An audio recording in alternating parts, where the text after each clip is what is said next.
Well, Grand Rising, and welcome to Elena Monet's Motivational Moment. And of course, before I start, I must do my salutations. Aparagani, Assalamu alaikum, Ikaru. And now that I've done my salutations, let's get into the meat of the message for today.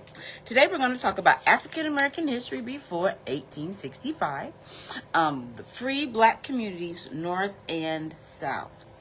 Free black communities emerged in both North and South during the late 1800s and 19th centuries. These communities faced challenges like economic opportunities and discrimination, but developed their own institutions to support members. In the North, free blacks concentrated in urban areas, establishing neighborhoods and advocating for the ending of slavery. Southern free blacks faced greater restrictions by developing survival strategies. Both groups engaged in various occupations and valued education. Now let's get into the historical content.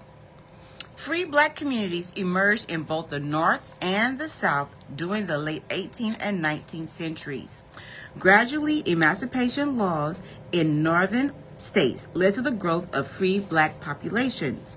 Pennsylvania's Abolishment Act of 1780 was the first state law to provide for the eventual abomination or the stopping of slavery. The New York Emancipation Act of 1799 freed all children born to enslaved mothers after July 14, 1799. Manumission, the voluntary freed of enslaved individuals by their enslavers, contributed to the increase of free black populations. The American Revolution's idea of liberty and equal influenced some enslavers to maneuver their slaves or to let them go. Richard Randolph and Robert Carter III. Free black communities face numerous challenges, including limited income, economic opportunities, social discrimination, and the constant threat of being re-enslaved. Despite these obstacles, free black communities developed in their own institutions, such as churches, schools, mutual aid societies, to support and uplift their members. Northern free black communities concentrated in urban areas such as Philadelphia, New York City, and Boston, attracted free slaves and runaways seeking better economic opportunities and greater freedom.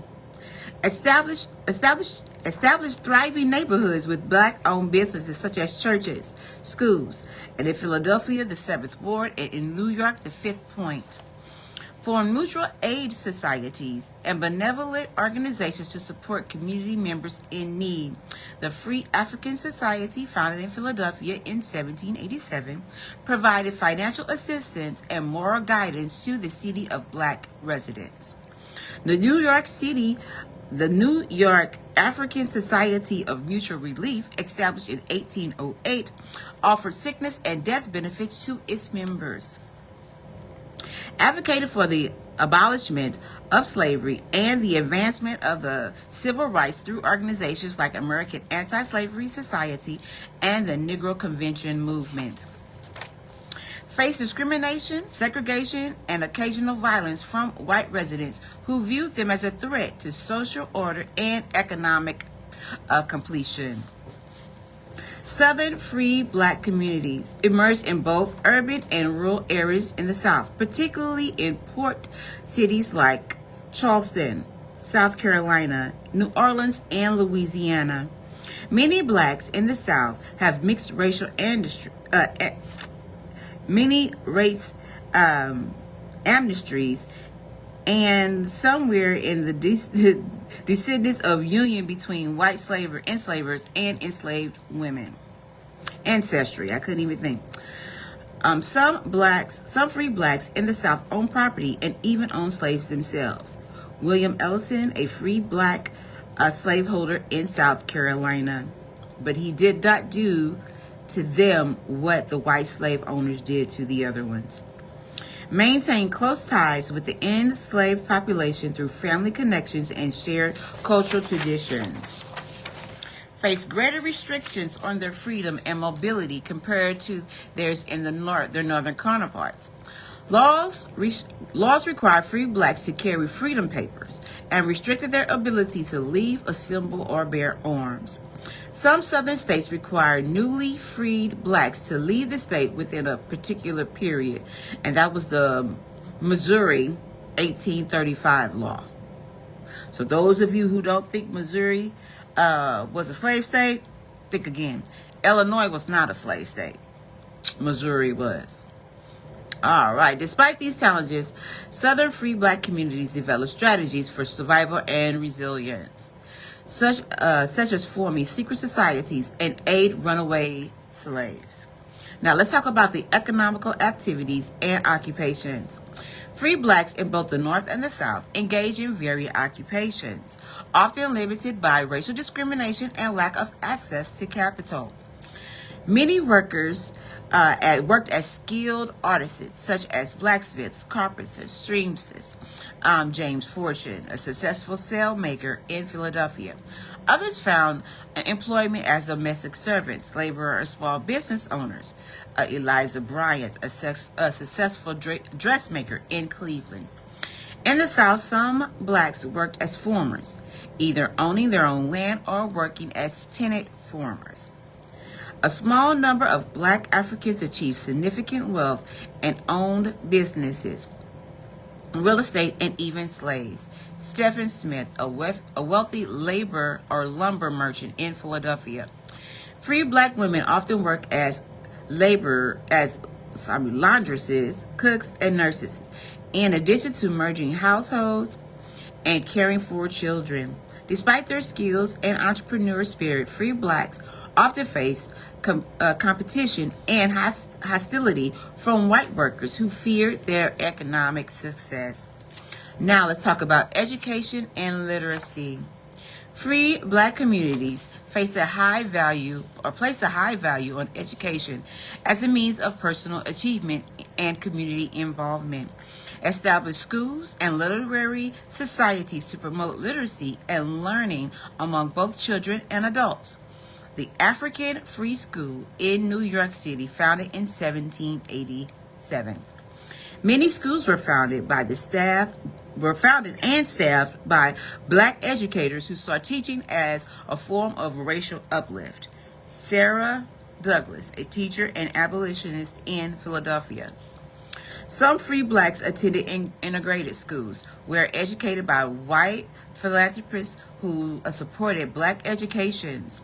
Prudence Condell, a white teacher who opened a school for black children in Connecticut. Literacy rates amongst blacks were higher than those among the enslaved population, but still lagged behind those of whites due to the limited access to quality education.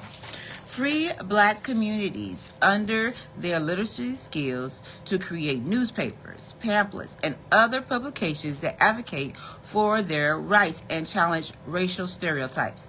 Freedom Journals, the first black-owned newspaper in the United States. Now let's talk about the religious and cultural life. Churches play a very significant role on the spiritual, social, and political life of free black communities. Many free blacks belong to predominantly white churches, but face discrimination and segregation while in these institutions. In a response, the blacks educated or established their own independent churches and denominations, such as the African Methodist Episcopal Church, founded by Richard Allen in Philadelphia in 1816. Black churches served as spaces for worship, community gatherings, and political organizations or organizing. Free black communities also developed their own cultural traditions and forms of artistic expression. Celebrated festivals and holidays that honor African heritage and commenced important events in black history. Pinster, a Dutch holiday that was adopted by black communities in New York, developed district musical and dance traditions that blended African and European influences. The ring shout is a spiritual dance practiced and originated among enslaved people in the South. Free blacks also participated in the broader cultural and intellectual life of early America, contributing to literature, art, and scientific knowledge. Phyllis Wheatley, a poet and the first published African American woman. Now let's talk about political activism and resilience or resistance. Free black communities at the forefront of the struggle for abolishment and civil rights in early America, participating in the American Revolution with some fighting for the British in hopes at gaining their freedom. The black liberals were promised freedom in exchange for their service. Organized and participated in slave rebellions and conspiracies such as Gabrielle's rebellion in Virginia in the 1800s and Dermark Vesey's planned uprising in Charleston in 1822. Formed anti-slavery societies and worked along with abolitionists who advocated for the immediate end to slavery. The American Convention of promoting the abolishment of slavery, founded in 1794. They used the courts and the legal systems to challenge slavery and racial discrimination. Elizabeth Freeman, a former slave who successfully sued for her freedom in Massachusetts in 1781. To participate in the Underground Railroad, a network of safe houses and routes that helped enslaved individuals escape to freedom in North America and into Canada. Harriet Tubman, a former slave who became a famous conductor of the Underground Railroad. Organized conventions and meetings to discuss strategies to advance the rights and well-being of free black communities. The National Negro Convention movement, which held its first meeting in Philadelphia in 1830. Now let's talk about the challenges and discrimination. Despite their legal status as free persons, free blacks face numerous forms of discrimination and oppression in the early Americas. Subject to restriction laws and codes that limit their freedom of movement, assembly, and economic opportunities, the Black Codes is a series of laws passed in the South that restricted the rights of black Americans. Faced violence and intimidation from white mobs, particularly during the time of social and economic upheaval. That's Connecticut riots in 1829, which triggered the city's black free community. Experienced segregation and exclusion in public places such as churches, schools, and transportation. The Negro pew is a designated seating area for black worship in white churches. Experienced segregation and exclusion in public places. Struggles to secure equal protection under the law, and were often subject to harsh punishment and unfair treatment in the criminal justice system, which still holds weight today. Constantly at risk of being kidnapped and sold into slavery, particularly in border states, in areas where high demand for slave labor. Samuel Norput, a black man who was kidnapped and sold into slavery into Louisiana. 12 years a slave. If you have not seen that movie, please go watch it. Faced pressure to leave the United States and immigrate and go to Africa, as soon as white leaders viewed colonization as a solution to the problem of free blacks.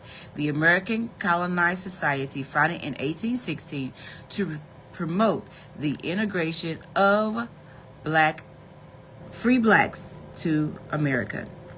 Now let's talk about literacy and its impact. The experience and struggle of black communities in early America led to the foundation of the long fight for civil rights and racial equality within the United States.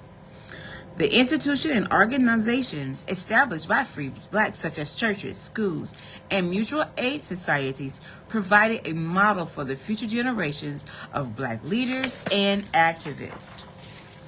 The writings and publications of free black authors and journalists held a controlled or a challenging racial stereotypes and asserted the humanity and dignity of African Americans. David Walker's Appeal to the Colored Citizens of the World, published in 1829.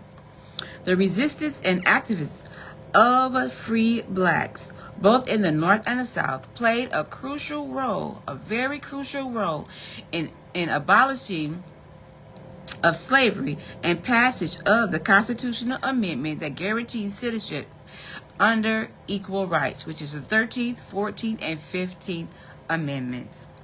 The legacy of free black communities can be seen in the continued struggle of racial justice and equality in the United States, from civil rights movement in 1950s and 60s to the Black Lives Matter movement in the present day.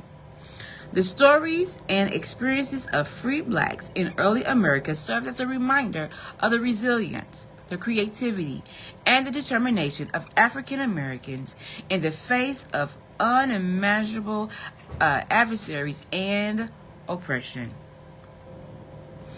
So guys, never give up on your fight. If you feel strongly about anything, if you feel strongly about it, make sure that you stay in that fight. Make sure that you push forward no matter how hard it seems or how hard it may get. Remember, life will only change if you change it. So with that being said, guys, I've got to go. Remember, I love you, but God loves you more. And you can find all of my videos on Elonda Monet Hatter on YouTube. Go like and share, like and share. With that being said, I'll see you at the top because the bottom is way too crowded. Peace.